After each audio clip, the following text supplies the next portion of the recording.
That morning, the house was too quiet. No voices, no footsteps, no laughter, just a single envelope on the kitchen table with my name written across it. Lydia. I didn't need to open it to know what it meant. My family had left again. They'd done it before, walked away when things got hard, when I needed them most, but never like this, not today. I opened the letter anyway. Let's see how you handle this without us. Something inside me went quiet too, not from shock, but from finally understanding.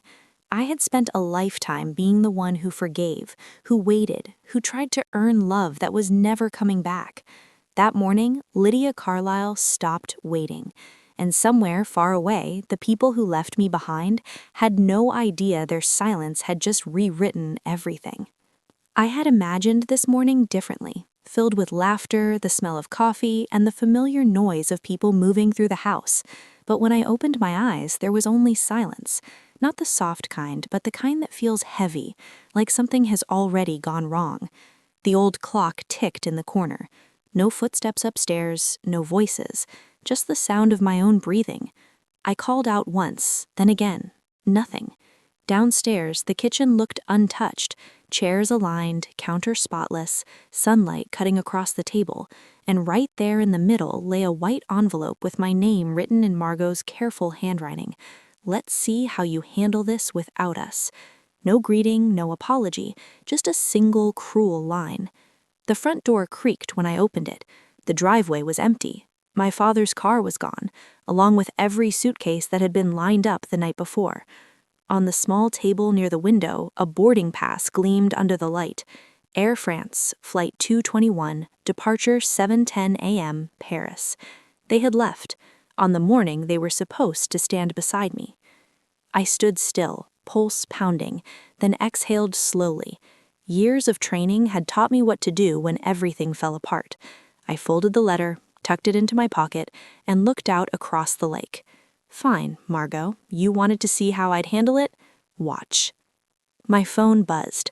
Paris looks better without you. I deleted it, and something in me quietly reset forever. Leaving the Air Force should have felt like a clean break, but it didn't. I traded uniforms for business suits, military hangars for the glass walls of Lockheed Martin. Discipline, precision, and logic ruled that place, things I understood better than most. But even there, order couldn't protect me from betrayal. 3 years ago, an internal investigation tore through our department. Someone had leaked a classified jet engine design. When my supervisor dropped a file on my desk, his voice carried more disappointment than anger. The signature on the leaked document was mine. I swore I hadn't done it, and I hadn't. But evidence doesn't care about your conscience. For 2 months, I lived in a fog of meetings, interrogations, and the constant whisper that maybe I wasn't as clean as I thought. When the truth came out, it didn't bring peace.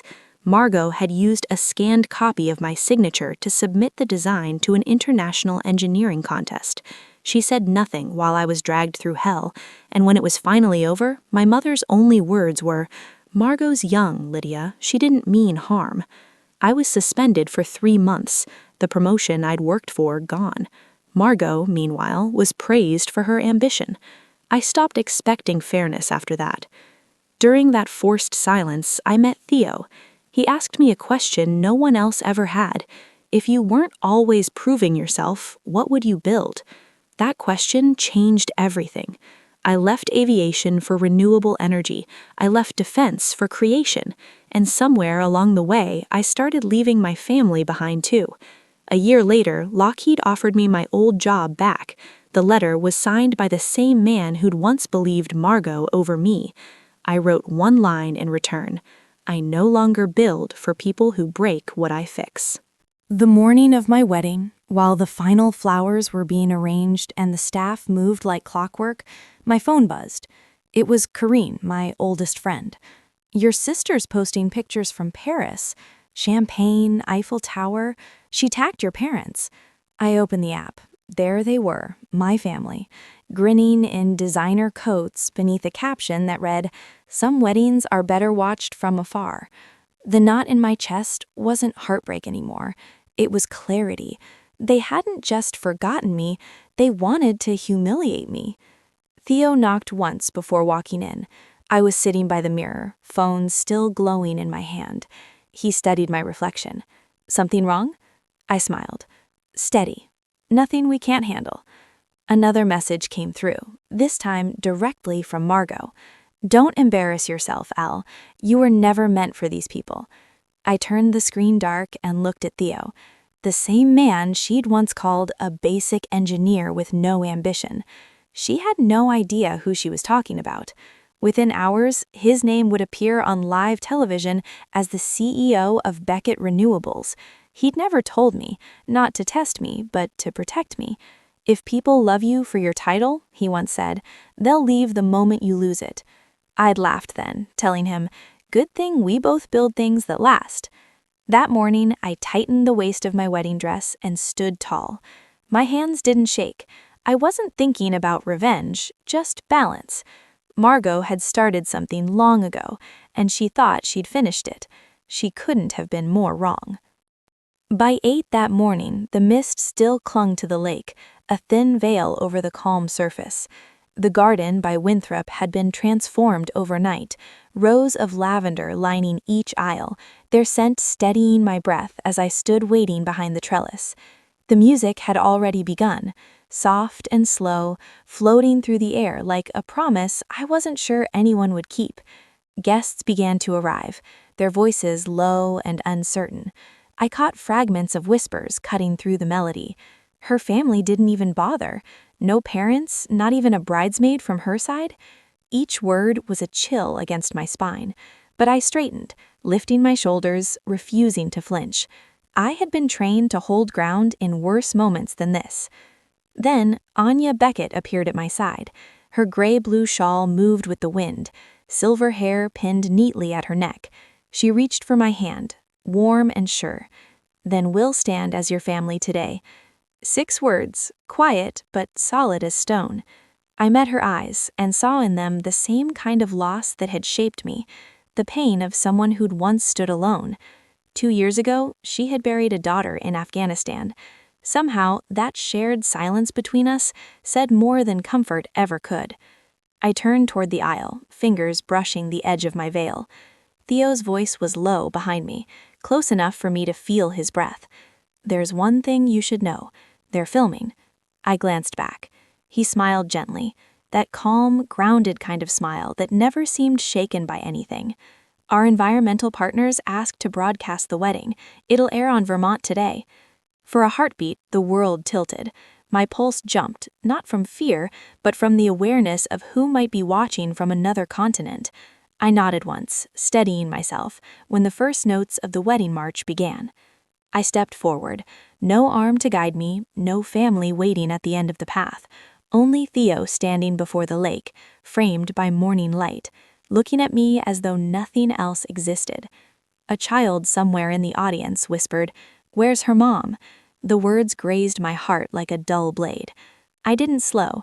My heels pressed through the lavender petals scattered along the aisle, releasing their scent beneath each step. One petal cracked softly underfoot, like the sound of a door closing behind me forever. The sky above the lake was a clear, impossible blue, sunlight flickering across the water like 1,000 shards of glass. I stood across from Theo, the hem of my dress brushing the wooden platform, my hands trembling only slightly before finding stillness. Every face around us faded into a blur. There was only him, and the truth sitting heavy in my chest. When I began to speak, my voice surprised me. It didn't shake. To those who left, I forgive. To those who stayed, I stand with you, because family isn't who you're born to, it's who shows up. The silence that followed felt endless, then a wave of applause broke it apart.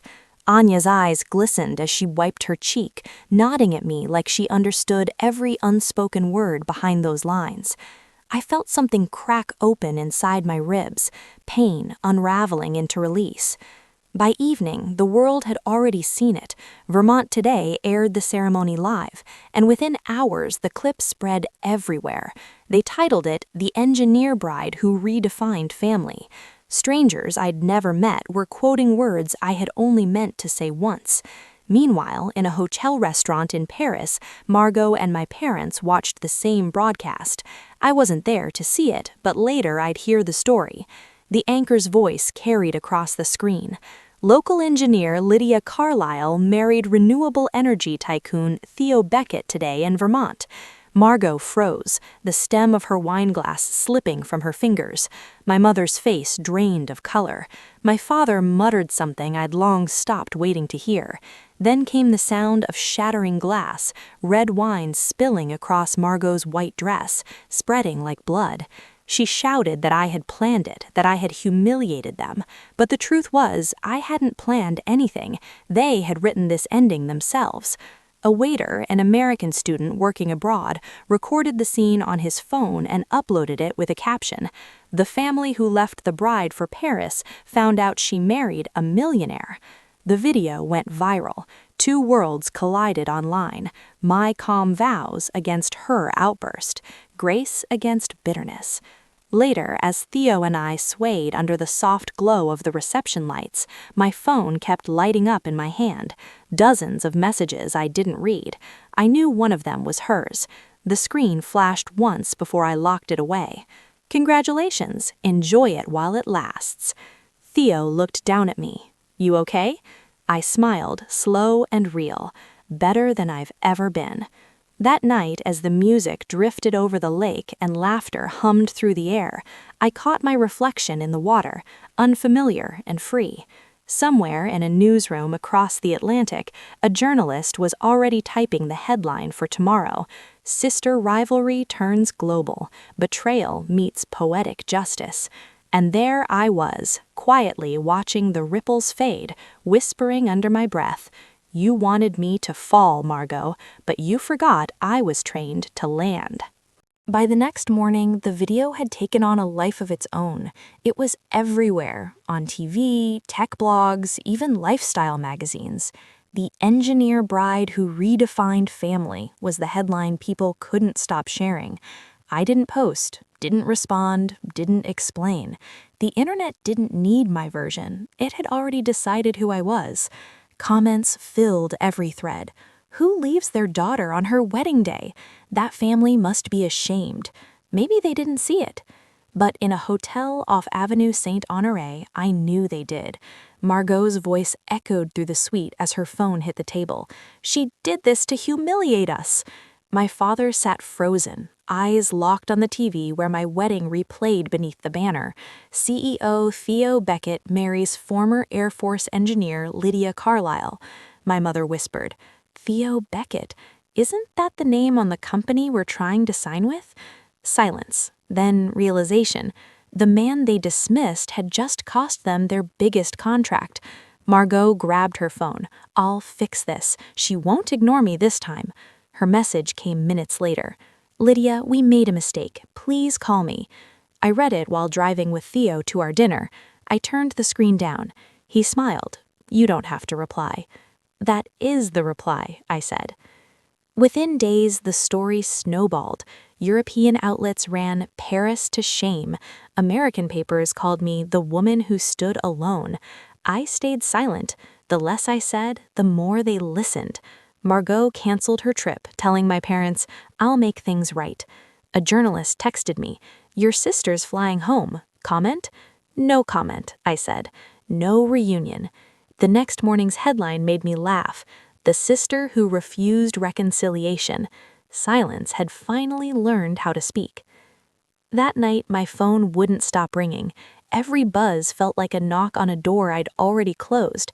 By dawn, there were 162 missed calls and 53 messages. My mother begged, "Your sister didn't mean to hurt you." My father pleaded, "Let's talk before this goes too far." And Margot, short, sharp, "You win. Happy now?" I stared at the screen, then powered it off. It buzzed once, then died. Anya appeared in the doorway with a cup of mint tea. "Sometimes forgiveness is not picking up the phone," she said. I smiled faintly. Then I'm halfway forgiven. Later, a journalist invited me to speak at the Women in Engineering conference in Boston. Theo thought I should go. "Tell your story." "It's not a story, it's my life." I didn't know my family planned to attend. Margot told my mother, if she wants peace, we'll give it to her in public. Online, my silence had become a symbol. A segment titled "The Calls She Didn't Take" went viral. Comments flooded in. That silence spoke louder than any revenge. For once, my quiet wasn't weakness, it was power. That night, Theo asked, "Are you ready to see them again?" I watched the snow fall over Boston's skyline. I'm ready to not feel anything. And that was the truth. Snow drifted outside the Boston Convention Center, gray light spilling through glass walls as hundreds of women filled the hall. The air buzzed with quiet anticipation, the kind that hums before a storm. I walked onto the stage in a plain gray suit. No ring, no diamonds, only the watch Theo had given me the day I left Lockheed Martin. The host's voice echoed. Our next speaker, Lydia Carlisle, former Air Force engineer, environmental innovator, and an inspiration to many of us. Applause rose, then faded as I looked toward the front row. My parents sat together, rigid and pale. Margot sat beside them, eyes fixed on the floor, her face tight with something between shame and disbelief. I took a slow breath. 3 years ago, I stood alone on my wedding day, not because I had no family, but because I finally understood what family really means.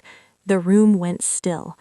Sometimes losing people isn't tragedy, it's clarity. You don't need those who walk away to build your life. Sometimes losing them is how you win yourself back. Tears shimmered in the crowd. Margot bowed her head as cameras caught her crying. My mother whispered, "I'm sorry, you weren't wrong, Lydia. We just didn't see you." Applause thundered. I walked away, free at last. I didn't answer a single email after the conference. The noise around my name eventually faded into something softer. Admiration instead of scandal. Curiosity instead of pity. 3 months later, I sat in my office in Napa Valley, sunlight pouring through the tall windows and reflecting off the solar panels outside. The hum of turbines filled the room, steady and calm, like a heartbeat that finally found its rhythm again. I picked up my pen and began to write, not to reach anyone, just to let something go. Margot, you didn't ruin me. You taught me what to outgrow. You showed me what love shouldn't feel like, and that's why I know how to love right now. I folded the letter neatly and placed it in a small steel box beside another one, the note she had left for me on my wedding morning. One beginning, one ending. The door opened softly. Theo walked in carrying a copy of Forbes. He set it on my desk, smiling. Across the cover, bold letters read, "Carlisle Women in STEM, Turning Pain into Power." "They quoted you again," he said, "that line about losing people." I smiled back. Maybe someone needed to hear it. He hesitated before speaking again, his tone lighter. He'd taken a portion of his shares to establish a scholarship, the Carlisle Women Fund, dedicated to women in engineering, open even to those who simply shared my last name. "Why mine?" I asked. "Because you turned it into something worth keeping alive," he said. The article spread through universities across the country. Journalists began calling me the woman who rebuilt her name. I didn't answer interviews, I didn't post about it. Most days I stayed late, sketching new layouts for the solar field, checking panels, tending to the small garden behind my office. I had left my past behind, but not erased it. Forgetting would have meant losing part of the truth. I preferred to remember, just without the pain. 3 years slipped by like a quiet tide, leaving behind no bitterness, only distance. The afternoon sun spilled golden light over Napa Valley, warm and heavy with the scent of ripened grapes and oak barrels. The air carried the hum of turbines from the solar fields, steady, familiar, alive. I spent the day walking alongside a group of young engineers, explaining how the panels turned with the sun. They listened closely, eyes bright with the kind of hope I used to carry. Outside the main building, sunlight glinted off the engraved wall, hundreds of names carved into steel, women who had received scholarships through the fund. In the center, bolder than the rest, was one line, "Carlisle Women." As evening settled, there was a knock on my office door. When I opened it, Margot stood there. She looked smaller somehow, pale, tired, a shadow of the girl who once tried to stand taller by stepping on me. "Mom passed away last month," she said quietly. "Dad's sick. I had to see you." I didn't speak. I simply gestured for her to follow me down the glass corridor. The sunset stretched long across the floor, painting our reflections in gold. She stopped at the wall of names, her hand brushing against the letters of our family name. "Is that for forgiveness?" she asked. I smiled, soft but certain. "No, it's a reminder." The words hung in the air like the last light of day, gentle, final. We stood there in silence, not enemies, not sisters reborn, just two people who finally understood how far apart the river had carried them. Before she turned to leave, Margot looked back. "You really built something." "You helped me learn how," I said. Her laugh was small, cracked, but real. Then she walked away. When the door clicked shut, Anya appeared behind me, her hand warm on my shoulder. "Do you feel lighter?" I looked toward the fading light. "No, just finished." That night, Thiel and I sat on the porch, a bottle of white wine between us. The hills glowed faintly, the panels catching the last shimmer of sun. He asked if I ever missed them. I watched the light fade, smiled. I don't miss people. I miss who I thought they were. The wind moved through the vines, quiet and kind. Revenge wasn't silence anymore. It was creation. I had built what they tried to break. The horizon dimmed, brushing a last stroke of gold across my hair before the valley fell into peace.